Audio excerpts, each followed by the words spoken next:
नमस्कार दोस्तों, पीडब्ल्यू ज्ञान कोश पर आपका बहुत बहुत स्वागत है। दोस्तों, जब से शेख हसीना का वहाँ पर तख्ता पलट हुआ बांग्लादेश में, तब से लेकर अभी तक बहुत सारी डेवलपमेंट्स ऐसी आ रही है जो कि वाकई में इंडिया के लिए सरदर्दी साबित हो सकती है। जिसके अंदर अभी रिसेंट टाइम में आपको पता है कि एक वीडियो हमने कवर किया था जहाँ पर टर्किश ड्रोन्स हैं वो डिप्लॉय कर दिए हैं बांग्लादेश ने इंडिया बांग्लादेश बॉर्डर पे। वहीं पर इसके साथ साथ में अभी एक लेटेस्ट डेवलपमेंट ये आई है कि बांग्लादेश है ना, अब चाइना से 16 के लगभग J-10CE फाइटर्स है वो लेने वाला है। अब यहाँ पर एक तो सबसे बड़ा सवाल ये आता है कि इनके पास में बिजली का बिल पे करने की क्षमता नहीं है, पर खरीदना चाहते हैं ये फाइटर जेट।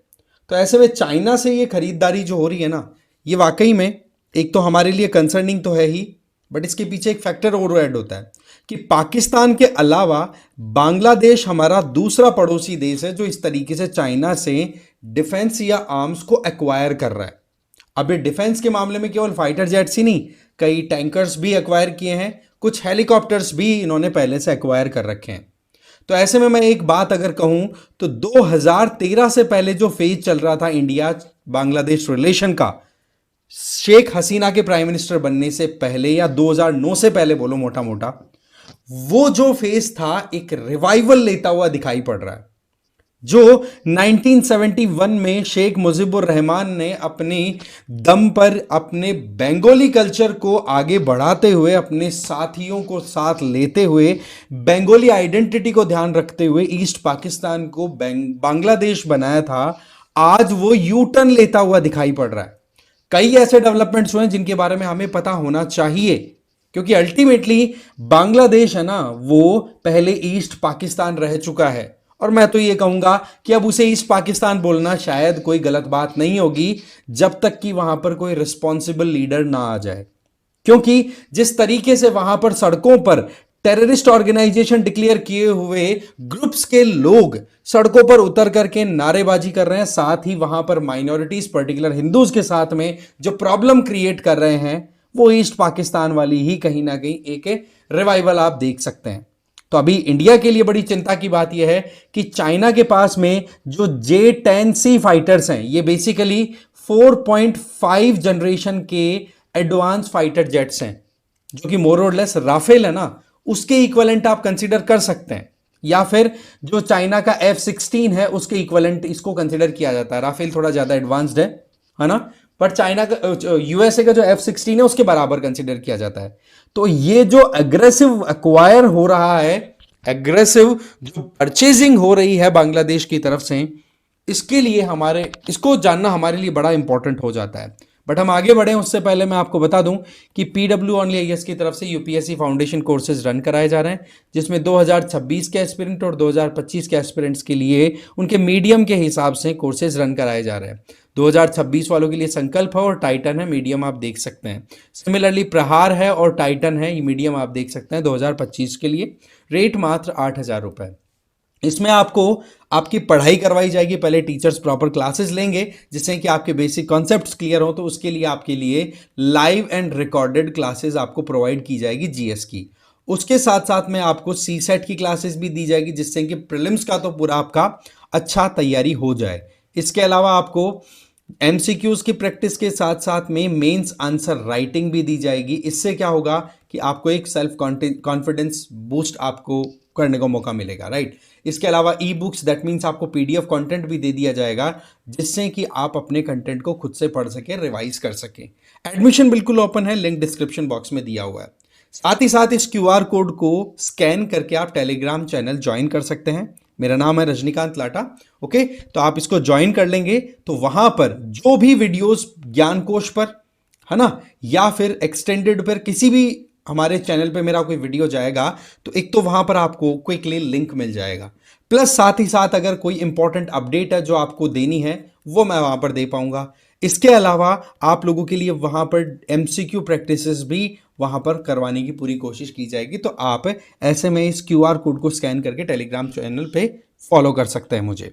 तो अब देखो, बात कुछ ऐसी है कि अभी पिछले हफ्ते में एक तो बड़ा अपडेट ये आया है कि बांग्लादेश का जो जय बांग्ला करके जो यहाँ का नेशनल स्लोगन है, जो कि शेख मुजीबुर रहमान दैट मीन शेख हसीना के पिताजी ने जो दिया था 1971 लिबरेशन के बाद में, उसको अब इन लोगों ने हटा दिया है। इन्होंने अपने नेशनल स्लोगन के तौर पे, अगर कोई भी ये स्लोगन देखता हुआ मिलता है ना, तो यूं बोलते हैं कि बोले तुम लोग बकवास कर रहे हो, और लोगों को बहुत ज़्यादा पनिश भी किया जा रहा है इस स्लोगन को, अगर कोई अगर रिसाइट भी करता है, बोलता भी है तो ये एक गजब का यू टर्न दिखाई पड़ रहा है।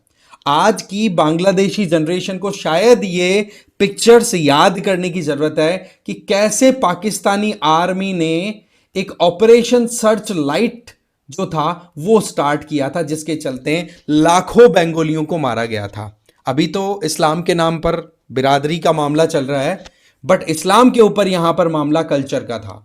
अब यहां पर जो बंगाली आइडेंटिटी है ना, वो मोर और लेस दाव पर लग चुकी है। और एक चीज मैं आपको बताना चाहूंगा कि जिस पार्टीशन की वजह से इंडिया जब 1947 में इंडिपेंडेंट हुआ, तो दोनों तरफ ईस्ट और वेस्ट पाकिस्तान निकल के आए थे ना, वो मोर और लेस आप देखेंगे कि उसकी जड़ जो थी ना, वो भी इसी बांग्लादेश, जो कि आज के टाइम बांग्लादेश है, फिर ईस्ट पाकिस्तान था उसके पहले, और उसके पहले हुआ करता था, आपको ध्यान है, ईस्ट बंगाल, राइट। तो उसी के ढाका जो सिटी है ना, वहां से स्टार्ट हुई थी इसकी नींव, मुस्लिम लीग की नींव जो लगी थी। तो यहां पर अब अगर यहां बांग्लादेश को अगेन यूटर्न करके ईस्ट पाकिस्तान की तरफ ले जाने की कोशिश की जा रही है, इसमें कोई अतिशयोक्ति नहीं है। और वहां पर वही पॉलिटिकल पार्टीज पावर में आ चुकी हैं जो पाकिस्तान के अंदर अपनी अच्छी खासी पकड़ रखती हैं और रेडिकल इस्लामिज्म को प्रमोट करती हैं। अलकायदा जैसे टेररिस्ट ऑर्गेनाइजेशन यहां पर ऑपरेट करते हैं। प्लस साथ ही साथ यहां पर अब चाइना के साथ में जो एंगेजमेंट बांग्लादेश की बढ़ रही है, जिसके चलते अभी रिसेंट टाइम में बांग्लादेश के चीफ एयर मार्शल, ठीक है, इनका नाम है हसन महमूद खान, ये अभी 2024 में पिछले महीने चाइना के अंदर एक जुहई एयर शो होता है, उसको अटेंड करने के लिए गए थे, जहां पर इनका टारगेट है कि कैसे भी करके जो J-10C है उसका एक्सपोर्ट के लिए चाइना ने जो वर्जन तैयार कर रहा है J-10CE, उसके 16 एयरक्राफ्ट्स एक्वायर कर लिए जाएं, खरीद लिए जाएं, उसके ऊपर कोशिश फोकस पूरी की पूरी चल रही है। तो ये अपने आप में हमारे लिए एक इंपॉर्टेंट अपडेट हो जाता है। वैसे देखा जाए तो ये 4.5 generation multi role fighter air jet है, जो कि 2018 के समय की अगर बात करें तो तब से इसके बारे में एंगेजमेंट चल रही है। दैट मीन्स शेख हसीना का जो टाइम था ना, तब से इसके बारे में बातचीत तो मोर और लेस चल रही थी। और इसमें देखेंगे ना तो चाइना के द्वारा ही एक इंजन डेवलप किया हुआ है, चाइनीज इंजन है WS-10B, ओके।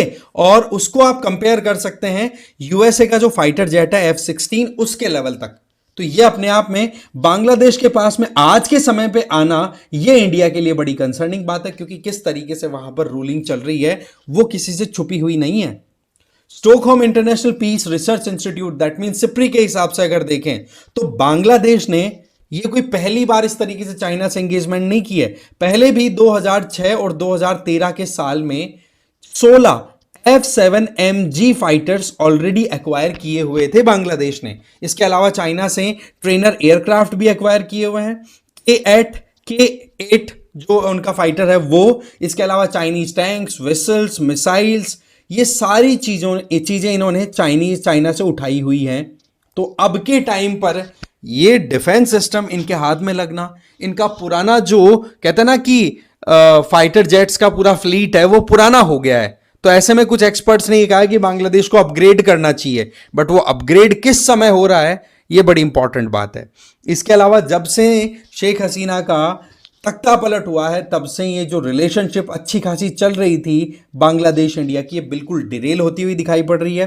फिर उसमें चाहे आप हिंदू जो हैं वहाँ पर माइनॉरिटीज़, उनके साथ एट्रोसिटीज़ की बात कर लो, या फिर जिस तरीके से कहीं पर भी इंडिया का ही अगर स्टेटमेंट देता है तो उसको बिल्कुल काउंटर कर रहे हैं, जैसे एक छोटा बच्चा हो या फिर कोई इस तरीके से हो कि मैं तो बस इसीलिए बैठा हूं कि मुझे तो बात को काटनी है।